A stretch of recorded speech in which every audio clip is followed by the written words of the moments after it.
আসসালামু আলাইকুম। সবাইকে জানাই আন্তরিক শুভেচ্ছা, স্বাগতম আজকের 30শে সেপ্টেম্বর 2025 মার্কেট অ্যানালাইসিসে। আজ আমরা বিস্তারিত দেখব ডিএসইএক্স সর্বশেষ ক্যান্ডেলস্টিক চার্ট। ক্যান্ডেলস্টিকের মাধ্যমে বাজার আমাদের কি ইঙ্গিত দিচ্ছে? বুলিশ প্রবণতা কি শক্তিশালী হচ্ছে নাকি বিক্রেতারা আবার নিয়ন্ত্রণ নিচ্ছে? সামনে বাজার কোন দিকে যেতে পারে তার সম্ভাবনা। তাহলে চলুন শুরু করা যাক আজকের ক্যান্ডেলস্টিক বিশ্লেষণ। আমরা যদি লাস্ট 30শে সেপ্টেম্বর 2025 লাস্ট ক্যান্ডেলস্টিকটি দেখি, যার ওপেন ছিল 5389.78 এবং সর্বোচ্চ 5438.61 পর্যন্ত তার হাই হয়েছে এবং লো 5411.46। দিন শেষে সে ক্লোজ হয়েছে 5415.79-তে, অর্থাৎ প্লাস 0.48%.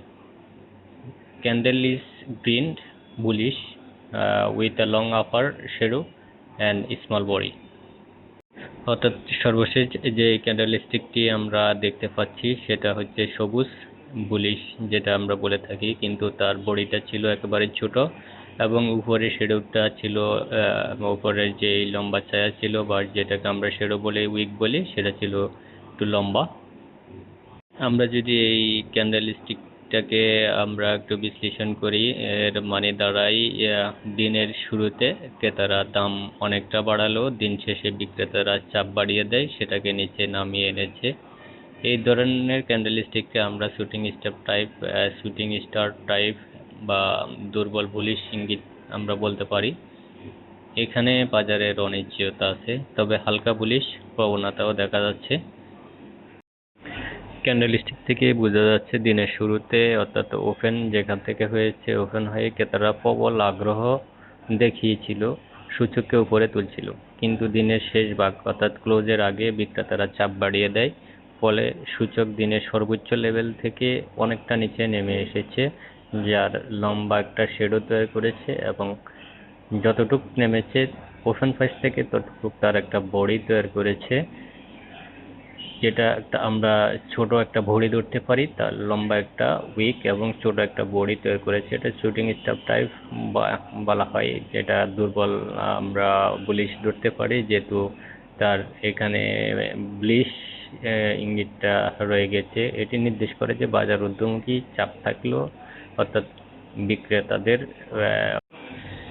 রেজিস্ট্যান্স এখনো শক্তিশালী, অর্থাৎ ক্রেতারা বাজারে প্রবেশ করতে চাচ্ছে কিন্তু শক্ত রেজিস্ট্যান্সে আটকে যাচ্ছে, আর বিক্রেতাদের অবস্থান দাম বাড়লেও তারা সেল প্রেসার তৈরি করেছে। অর্থাৎ বাজারের অবস্থা এখন অনিশ্চয়তা বিরাজ করছে, তবে হালকা বুলিশ ট্রেন্ড এখনো বিদ্যমান রয়েছে। এই হালকা বুলিশ ট্রেন্ড থেকে আমরা বুঝতে পারছি যে বাজারে ক্রেতাদের আগ্রহ একেবারে শেষ হয়নি, তারা এখনো চেষ্টা চালাচ্ছে। এই ধরনের ক্যান্ডেল সাধারণত রিভার্সাল অর্থাৎ টেনসেন্স অথবা রেজিস্ট্যান্স টেস্টিং সিগন্যাল হিসাবে কাজ করে।